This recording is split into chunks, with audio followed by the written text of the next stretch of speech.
For those that are in the area, if that MU has to go in, if you target them, someone else will raise your children.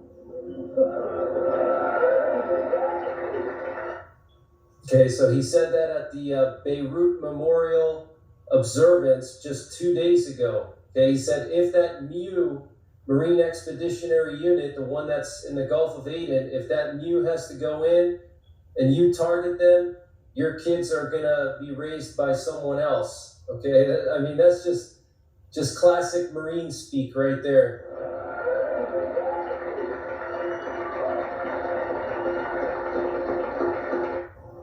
I'll be less diplomatic and more Marine-like.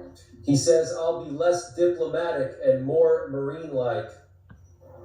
I'll be less diplomatic and more Marine-like.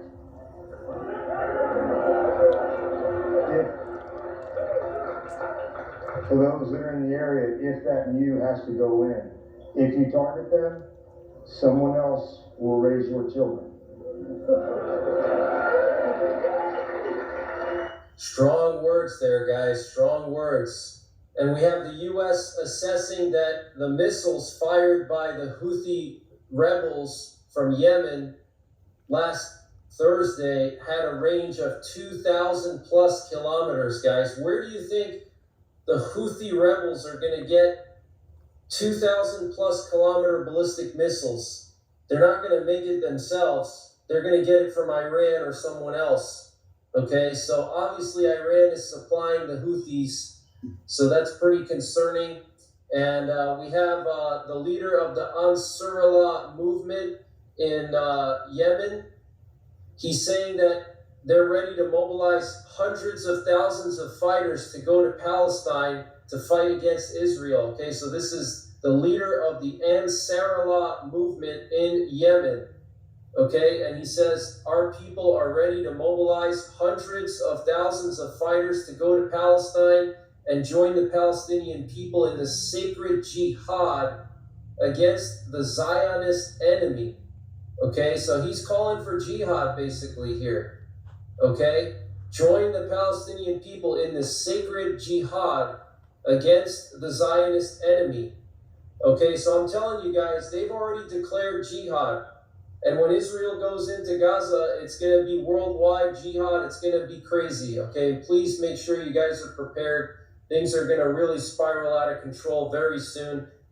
And here we have a video coming out of Egypt. The Egyptian president inspected his troops. And I want you to look at how much equipment Egypt has ready to go. Okay, look at all these tanks, guys. This is just mind-boggling. And all these missiles. Look at that. Okay, Egypt is ready to go to war. And I don't know if they're going to go to war with Israel, but they're ready to go, basically. Okay, there's the Egyptian president. Looks like they have these HIMARS here, or M270s. They have a lot of U.S. equipment. There's an M1 Abrams. So I don't know if Egypt's going to turn on Israel, but they have all kinds of American equipment. Look, they have Humvees, they have M1 Abrams, they have M270s, which are basically just HIMARS mounted onto a tracked vehicle. But, I mean, just a massive amount of tanks. Look at all these tanks. Okay, this is insane. Okay, so Egypt is preparing, and I want to read to you what the Egyptian president said. And the Egyptian president said, our military is alert and ready to answer our nation's call. The army will preserve Egypt's national security without transgression. And the Egyptian commander of the 3rd Field Army said, we are in the highest levels of combat readiness, ready to cover the ground wherever we are assigned to go to maintain the security of the homeland.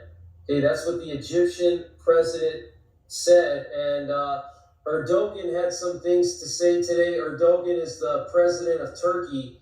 He said, we will do everything against Israel diplomatically and militarily if necessary, okay? We will do everything against Israel diplomatically and militarily if necessary. He also said that Netanyahu abused Turkey's goodwill and announced that he has canceled his visit to Israel. And he said that the U.S. and Israel will lose because they oppose justice. And he also said that countries outside the region are adding fuel to the fire in the name of support to Israel. Okay, so Erdogan is against Israel. He's against the U.S., yet he's a member of NATO, and we have nuclear weapons in Turkey. Okay, we have several dozen B-61s in Turkey. Okay, and Erdogan spoke with Putin just 2 days ago, and they agreed on the fact that, you know, Israel is basically stepping outside of their bounds, and they basically agreed on one position on the situation in the Middle East, which is an anti-Israeli position. And it's very rare for Erdogan and Putin to agree on anything lately, okay? But for them to agree on this is very concerning. And we have French President Emmanuel Macron going to Egypt today to meet with the Egyptian president. And Macron already met with the King Abdullah of Jordan in Amman. And Reuters is reporting that Australia has deployed 2 more military aircraft and a significant number of defense personnel to the Middle East to help support its citizens there if the ongoing war between Israel and Hamas escalates. Okay, so Australia is deploying their forces. And we have the Danish embassy in Beirut urging Danish citizens to leave Lebanon immediately. Okay, so all these countries in Europe and around the world are getting their people out of Lebanon, telling people to leave Lebanon. So obviously Lebanon is going to turn into a war zone. Secretary of State Anthony Blinken asked the Qatari Prime Minister less than 2 weeks ago to tone down Al Jazeera's rhetoric about the war in Gaza. And apparently Benjamin Netanyahu, the Prime Minister of Israel, is skeptical about the plans of the Israeli Army Command and is determined to delay the start of the ground operation in the Gaza Strip, according to Axios, citing U.S. officials. And apparently U.S. military officials are trying to steer Israel away from the type of brutal combat the U.S. engaged in during the Iraq war, sources tell CNN. U.S. military advisors are urging Israelis to use a combination of precision airstrikes and targeted special operations raids. They are also drawing on strategies developed during the battle by U.S.-led coalition forces to retake the Iraqi city of Mosul from ISIS, which relied more heavily on special operations forces. Like Hamas, ISIS built tunnels throughout Mosul and used civilians as human shields. Okay? So very interesting. The death toll of Americans in the Middle East as a result of the attack from Hamas is much higher than what's being reported. So that's pretty serious, okay? The Washington Post is reporting that Biden is investigating the possibility of striking Iran's satellites in the Middle East, and that the Biden administration is concerned about attacks on American bases, and they may begin soon attacking the pro-Iranian groups in response. And while Republican members of Congress believe that the retaliatory step will be in favor of the United States, Democrats behind closed doors are expressing fears that new conflicts may arise. Fox News is reporting that U.S.-led coalition forces have started live fire exercises at military bases in Iraq and Syria after more than a dozen attacks on American troops over the last week left more than 20 soldiers injured. The Combined Joint Task Force Operation Inherent Resolve said on Wednesday that ground operational exercises to validate weapons systems and maintain crew proficiency and readiness would happen in or near the Al-Hasaka region in Syria and the Khalidiyah region in Iraq. Okay, so U.S. forces in Iraq and Syria are doing live fire exercises now. Okay, my guess is they're probably going to start testing the CRAM systems, making sure the CRAM systems are all working. They're probably going to do tactical exercises all the way down to the individual and small unit levels. So this is pretty serious, guys, okay? The Iranian foreign minister warned the U.S. of an unimaginable response if its facilities are attacked. If the U.S. strikes Iran and its associated infrastructure, the response will be beyond all imagination. Okay, that's what the Iranian foreign minister said. Okay, that is crazy, guys. And the Iranian Revolutionary Guard Corps Deputy Commander-in-Chief Fadavi said, "We have technologies in the military field that no one knows about, and the Americans will know about them when we use them." And so last night, the Israeli Defense Forces carried out some kind of significant ground operation in the Gaza Strip involving a number of armored vehicles with mounted infantry and tanks. This operation is claimed to have been much larger and penetrated deeper into Gaza than previous raids, with the goal being the destruction of forward positions used by Hamas and the strengthening of defenses near the border fence. And that's what you're looking at right here. This is thermal imagery provided by the Israeli Defense Forces showing them. Want to know all about Iran's armed forces? Stay with us and you'll learn more than you ever expected. One of the most unusual military powers in the Middle East, let alone the world, is the Islamic Republic of Iran. Iran's 2018 defense budget was estimated at $19.6 billion. The service branches of Iran fall under the command of General Staff of Armed Forces, include its army, its Revolutionary Guards, and law enforcement.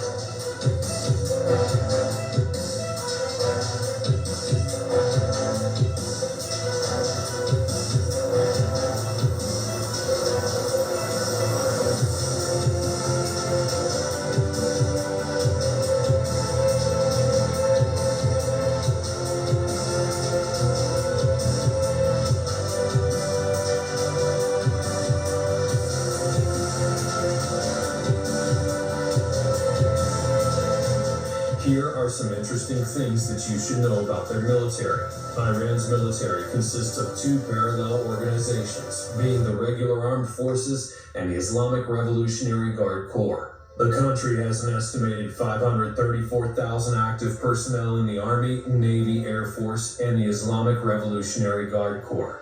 Iran spends about 4.5% of its GDP on defense. Iran's armed forces struggle with aging hardware, but ingenuity and upgrades have helped the Air Force to maintain a fleet, which includes United States-made F-14 Tomcats and F-4 Phantom jets. Last year, Iran unveiled what it said was the fourth-generation fighter. Iran has also developed ballistic missiles with a range of up to 2,000 kilometers, but argues that they are defensive and not designed to carry nuclear warheads. Iran's Navy has been showcasing its mini submarines, which can launch cruise missiles.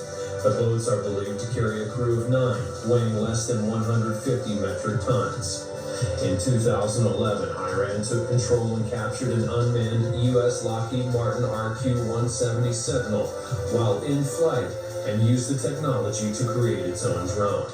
In the case of mobilization, one of the 5 forces of the Islamic Revolutionary Guard Corps, Basij, can provide the armed forces of Iran with at least 11 million soldiers, which would make the Iranian army numerically equal to the American, Russian, and Chinese combined.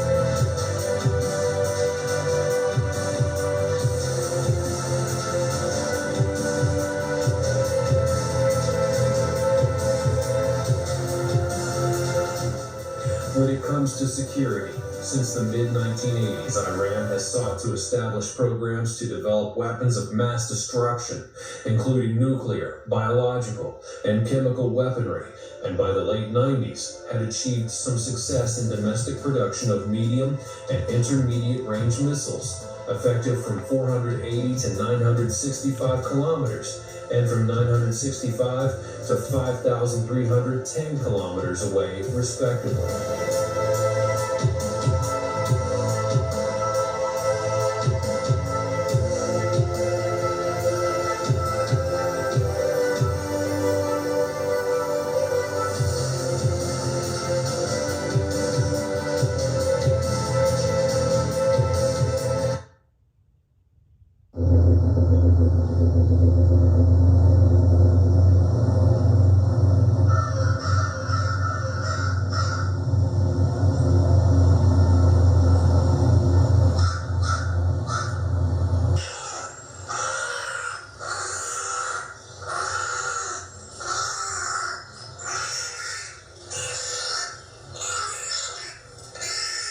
Do you believe that these at least 13 attacks on U.S. forces in Iraq and Syria, do you believe that Iran is responsible for these? Were these all conducted by Iranian-backed proxies? Well, I think we've been pretty clear on this, and my colleagues at the White House yesterday talked about this as well.